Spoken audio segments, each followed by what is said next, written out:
السلام علیکم عزیز طلباء و طالبات اور ویورز، مجھے امید ہے کہ آپ صحت اور ایمان کی اچھی حالت میں ہوں گے۔ آج ہم اردو کی کتاب 10ویں جماعت کے لیے جو نئی کتاب آئی ہے اس کی نظم حمد کریں گے۔ السلام علیکم۔ آج ہم نظم حمد کا خلاصہ کریں گے۔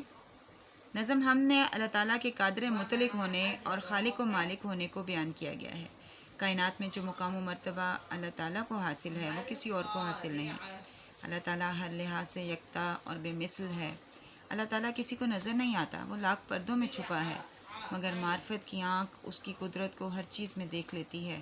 اللہ تنہائی اور مجلس دونوں میں موجود ہے۔ گویا اللہ تعالیٰ ہر جگہ موجود ہے، اس سے کچھ بھی پوشیدہ نہیں۔ وہ یہاں وہاں ہر جگہ جلوہ فرما ہے، کوئی ایسی جگہ نہیں جو اس کے وجود سے خالی ہو۔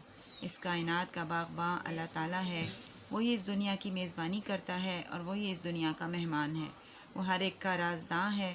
دنیا میں بہت سے لوگ اور رشتہ دار رازدار ہوتے ہیں، مگر ان سب سے زیادہ پردہ داری کرنے والا اللہ تعالیٰ ہے۔